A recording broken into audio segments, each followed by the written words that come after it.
मद्य विक्रीत नेत्यांचेच प्याले काठोकाठ। परवाने पुढाऱ्यांच्या निकटवर्तीयांच्या घरात। नव्या दारू परवान्यांवर कुणाचं वर्चस्व? राज्यातील 41 मद्यनिर्मिती उद्योगांना दिलेल्या 328 नवीन परवान्यांवरून वाद निर्माण झालाय। कारण या मद्यनिर्मिती उद्योगातील 30% म्हणजे 96 परवाने राजकीय नेत्यांच्या कुटुंबियांशी संबंधितांच्या झोळीत पडणार असल्याचा आरोप होतोय। या कंपन्या कुठल्या नेत्यांशी संबंधित आहेत ते पाहूया। भाजपचे माजी मंत्री डॉक्टर बळीराम हिरे यांचे पुत्र प्रसाद हिरे यांच्या डेल्टा डिस्टिलरीजचा समावेश आहे। पर्यावरण मंत्री पंकजा मुंडे यांचा मुलगा आर्यमन पालवे यांच्या रॅडिको एनव्ही डिस्टिलरीज, कराड दक्षिणचे भाजपचे आमदार डॉक्टर अतुल भोसले यांच्याशी संबंधित यशवंतराव मोहिते कृष्णा साखर कारखाना आणि दक्षिण सोलापूरचे आमदार सुभाष देशमुख यांचे पुतणे महेश देशमुख संचालक असलेल्या लोकमंगल माऊली इंडस्ट्रीजचा समावेश आहे। तसंच अजित पवारांच्या राष्ट्रवादीचे माजी आमदार संजय मामा शिंदे संचालक असलेले विठ्ठल कॉर्पोरेशनला ही परवाना दिला जाणार आहे।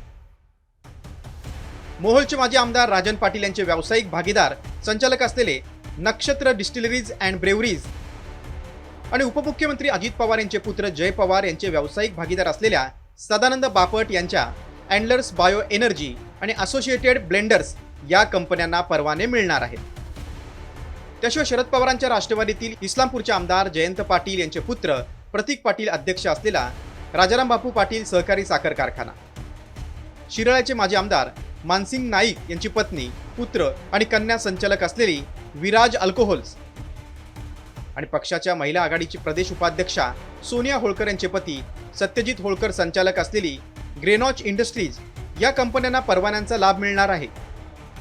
दरम्यान शासनाचा तिजोरीवरील भार कमी करण्यासाठी नाही तर स्वतःच्या तिजोऱ्या भरण्यासाठी हा खटाटोप केला जातोय असा आरोप सामाजिक कार्यकर्त्या अंजली दमानी यांनी केलाय।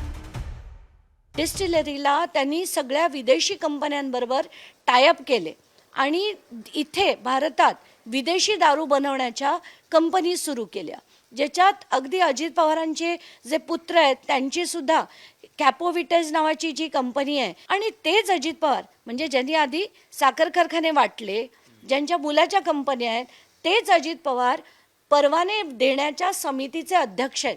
हे जे केलं गेलंय हे काही शासनाची तिजोरी भरण्यासाठी नाही, स्वतःची तिजोरी भरण्यासाठी या सगळ्यांनी केलेला कट आहे।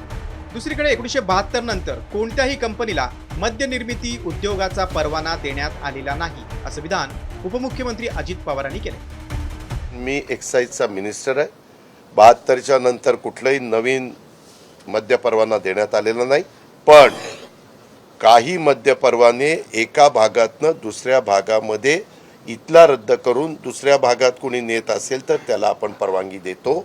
आता तुमच्याकडे असणारे मद्य परवाना हा तुम्ही कुणाला द्यावा हा तुमचा अधिकार आहे, तो काय आमच्या राजकीय लोकांचा अधिकार नाही, त्याच्यावर त्याला तर मुभा आहे। मद्यनिर्मिती उद्योगातील कंपन्यांना परवाना देण्यासाठी समितीची स्थापना करण्यात आल्यानंतर दमानी यांनी सरकारवर टीका केली।